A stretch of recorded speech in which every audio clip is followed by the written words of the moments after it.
Tulis pribadi. Kalau asli mah Solo, Jawa Tengah. Sekarang berarti 49. Kalau memangnya mau bisnis harus fokus. Kalau sudah pernah ditipu, pernah rugi, pernah dikhianati karyawan, itu berarti step berikutnya lagi. Ya, saya tuh kerja kernet sudah saya alami. Kuli bangunan di Batu Ceper Tangerang saya ngalami, angkat-angkat semen itu ke bangunan. Saya sales nggak terhitung kerja sales. Ban saya itu distojos, terus mobil dicoret-coret, diancam orang Jawa ke sini. Tidak ada yang berani beresin Lampung dulu, Pak. Kota Bumi namanya.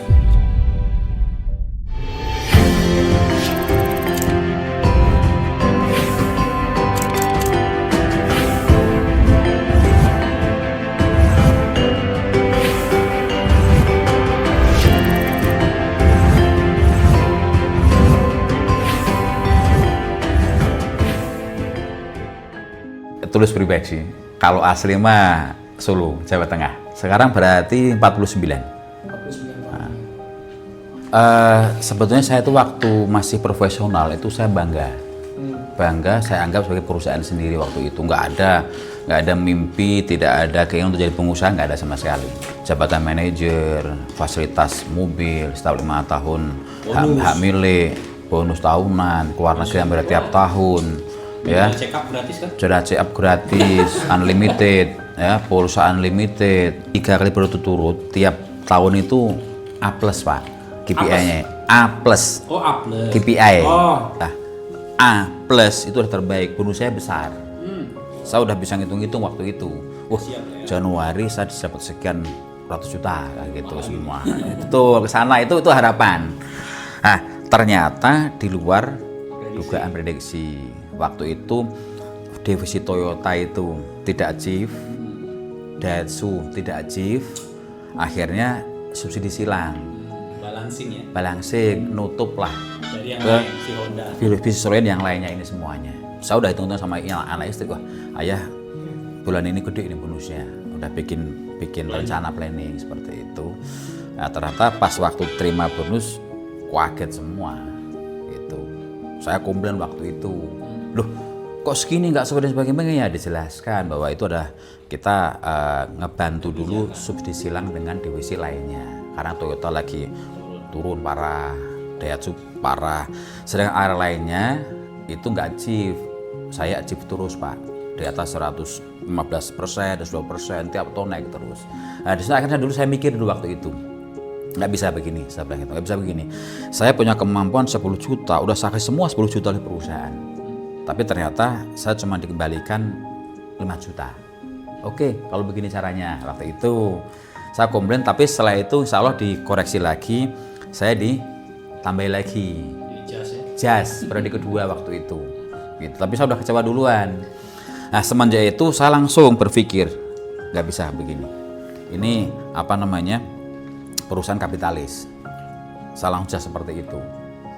Kapitalis, kalau emangnya saya dikasih imbalan 5 juta, maka kemampuan saya akan saya kasih 5 juta.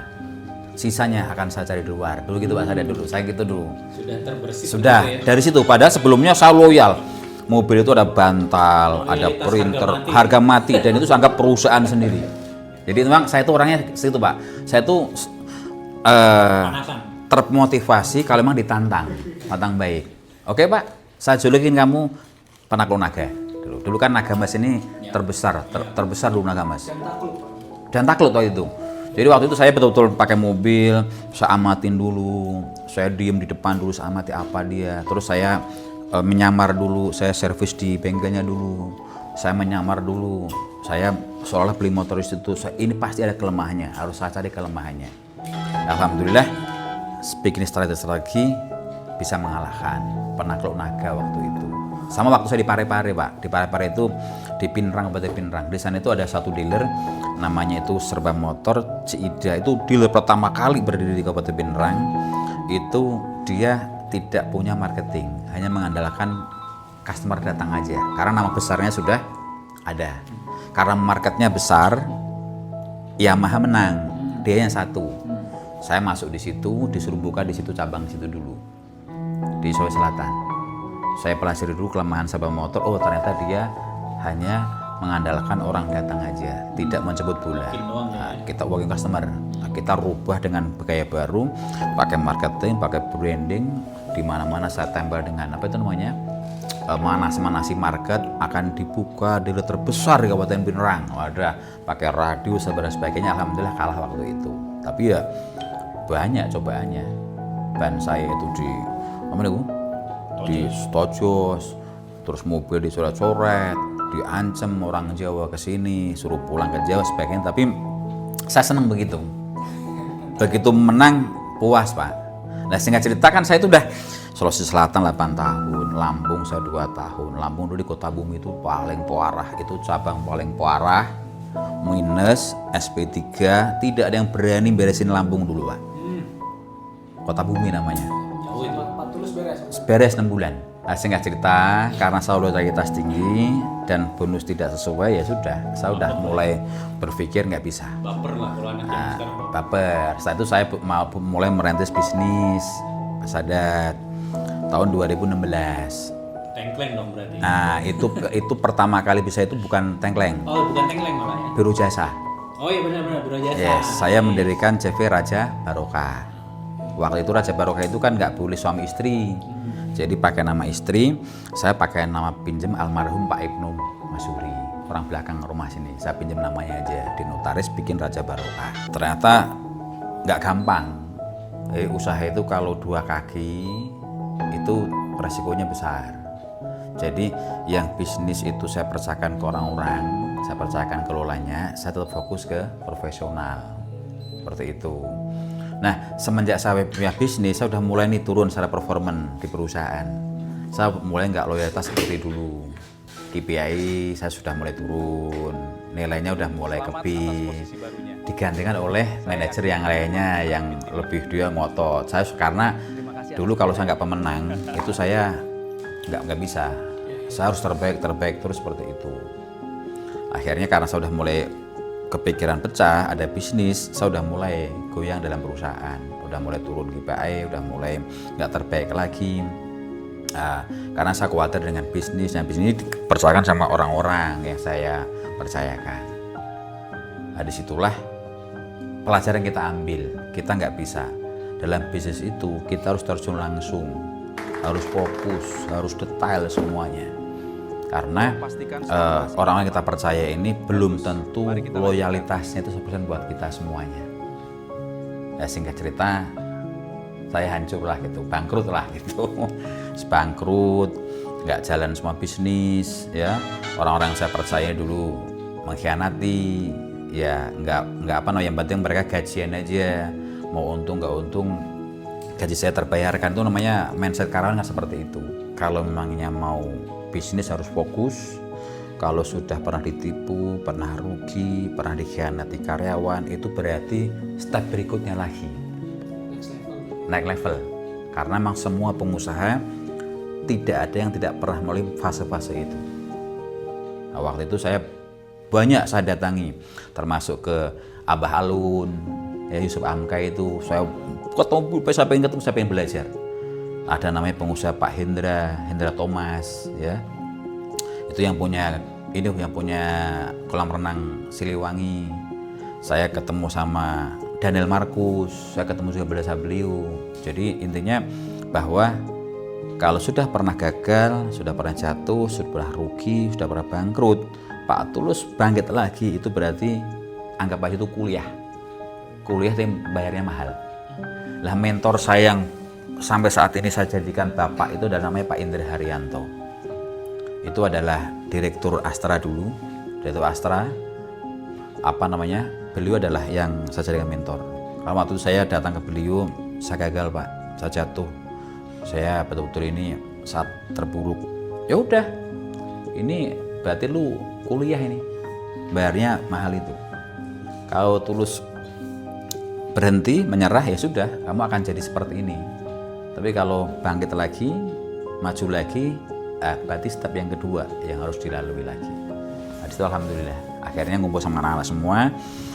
Ayah mau meninggalkan profesional pekerjaan, harus fokus bisnis, agar ayah bisa bayar hutang-hutang ayah semuanya. Kalian bisa sekolah semua, tapi saya janji, saya begitu dulu. Ayah janji kalian insya Allah hidupnya ekonomi baik nanti ke depannya kalau ya bisnis. Dulu gitu dulu Mas. Nggak ada. Di situ nggak ada sama sekali niat untuk kerja, nggak ada. Nggak ada. Karena yang saya temui bukan karyawan. Yang saya temui bukan profesional. Yang semua adalah pengusaha-pengusaha yang dia pernah jatuh, pernah bangkit lagi. Terus ada satu ilmu yang saya terima bahwa jadi pengusaha itu harus kuat mentalnya. Jangan setengah-setengah, harus kuat mental. Kuat mental. Terus yang kedua, lu harus terjun langsung. Tidak boleh nggak terjun langsung. Mereka lawan seperti itu. Yang ketiga, lu cari pengusaha mana yang saat ini bisnisnya masih jalan, dia nggak pernah jatuh, dia nggak pernah rugi, dia nggak pernah ketipu. Begitu dia itu bisnis langsung berhasil sampai sekarang, cariin. Kalau ketemu, ceritakan ke saya siapa orangnya. Pertama itu, kecuali pewaris beda lagi. Akhirnya saya nggak menemukan. Hampir semua bisnis yang jalan semua sampai saat ini, rata-rata mereka adalah pernah mengalami gagal. Nggak ada. Dan saya dulu ke Semarang itu, ada yang namanya Pak Sutopo. Beliau sampaikan, Pak Tulus tahu nggak, ini perusahaan saya keberapa ini Pak? Berapa Pak sih? Ini saya ke 16 kalinya. Saya baru seperti ini 16 kalinya. Gagal, 15 kali gagal. 16 kalinya baru seperti ini. Temui semuanya. Belajar. Dan itu jauh lebih berat daripada Pak Tulus. Oh iya, makanya waktu itu saya ditanya berapa? Rugi? Hutang berapa? 1,8. Senyum aja beliau. Senyum aja. Pernah ditipu Pak sama karyawan? Sudah Pak. Terus sakit luar biasa. Ketawa, senyum aja. Berarti mau sukses Pak Tulus ke depannya. Sebetulnya gini, mental pengusaha itu adalah di saat jatuh kita seperti apa? Apakah kita akan merenungi terus? Apakah kita akan pasrah? Atau kita menganggap bangkit bahwa ini proses harus saya lalui.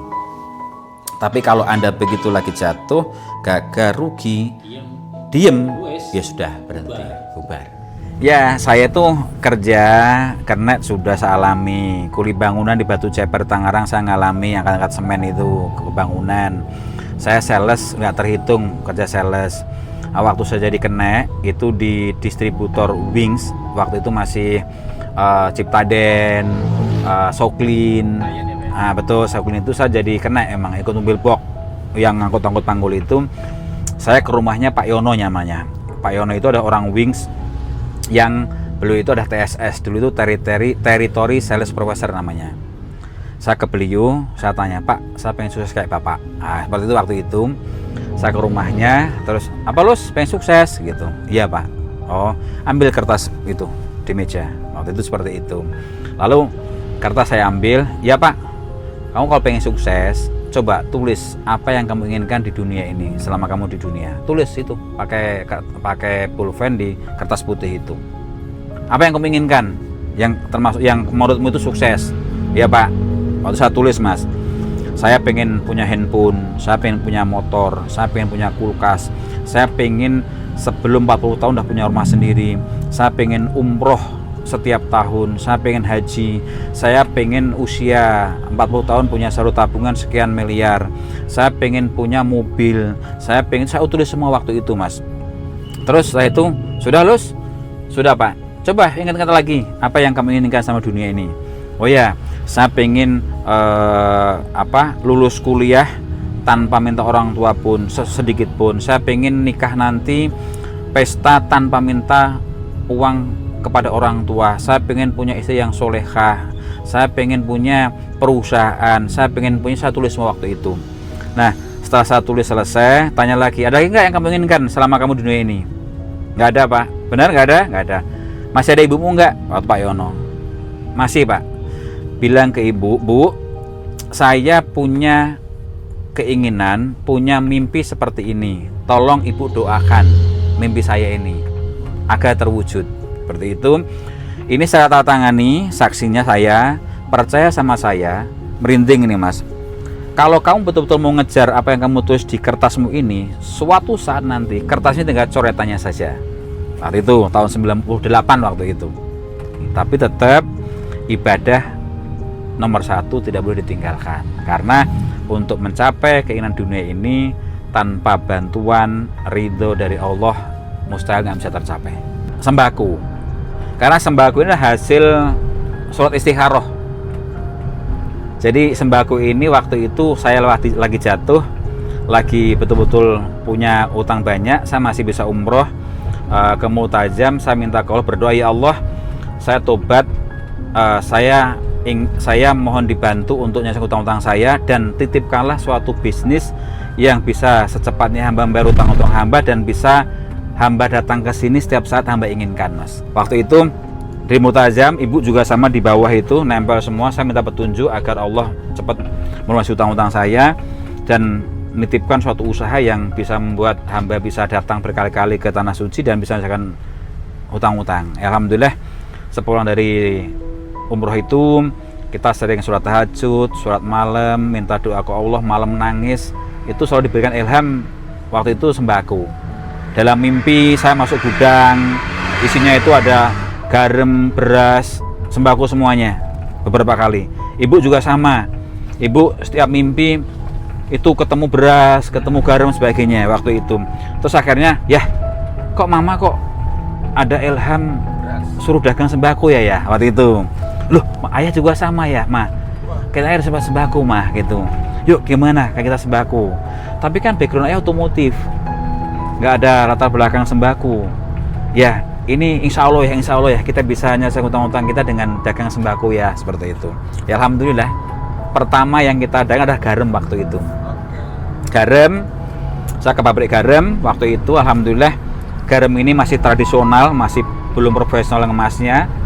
Pemiliknya juga masih jadul, nggak punya handphone, handphonenya nggak WA, masih pakai SMS itu. Akhirnya pasrah, Pak Tulus, coba gimana pabrik saya ini biar berkembang, biar bagus waktu itu. Nah, saya, wah ini alhamdulillah kesempatan bagus. Akhirnya waktu itu karena saya punya pengalaman di perusahaan, kita bikin kemasan, ada beberapa kemasan, terus saya bikin di Bandung juga silindernya, plastiknya. Kita akhirnya waktu itu bikin 8 merek garam itu. Ya alhamdulillah perantara garam, Mas. Awal-awalnya. Pertama adalah orang bisnis itu harus sabar. Sabar itu penting sekali. Karena dengan kesabaran ini kita bisa siap menerima kondisi atau resiko dalam proses kita ingin menjadi pengusaha. Yang kedua, fokus. Tidak boleh kita setengah-setengah. Harus fokus dalam bisnis. Karena kalau setengah-setengah, otomatis hasilnya pasti berbeda. Yang ketiga adalah konsisten. Semua bisnis besar itu diawali dari bisnis yang kecil. Kalau kecil kita sabar, komitmen, konsisten, fokus, insya Allah udah kuat pondasinya, kuat akar-akar kakinya, nanti begitu besar semakin kuat lagi. Yang keempat adalah kita harus berbaik sangka kepada Allah, berhusnul billah, bahwa saya bisnis ini menjalankan perintah Allah dan Rasul, yaitu supaya berdagang. Karena 9 pintu rezeki, dari 10 pintu 9 dagang. Berarti kan kita menjalankan sunnah Rasul untuk berdagang. Dalam bisnis itu harus nomor 1 jujur. Kita harus jujur kepada pelanggan kita, jujur dengan timbangan, jujur literan, jujur kualitas produk kita, jujur tentang transaksinya, karena modal utama harus jujur. Yang kedua adalah amanah. Berarti kita harus betul-betul amanah di dalam menjalankan kepercayaan oleh pelanggan kita maupun mitra bisnis kita. Insya Allah kalau itu yang kita jadikan modal dasar dalam bisnis, insya Allah yakin, optimis bisnis kita bisa dijaga oleh Allah dengan baik dan bisa berhasil sesuai dengan keinginan kita. Terus mindset kita adalah kita ini bisnis bukan semata-mata cari uang saja, memperbanyak uang, jangan. Tapi kita bisnis berdagang satu adalah untuk ibadah, kelancaran ibadah. Kalau kita bisnis ini lancar, rezeki kita lancar, tentunya kita bisa sedekah dengan baik, bisa infak dengan baik. Niatkan itu. Selain kita untuk mencari maisah untuk keluarga, niatkan untuk membela agama Allah. Dari segi sedekah, infak kita biar lancar dalam menjalankan perintah Allah dan Rasul sesuai agama kita.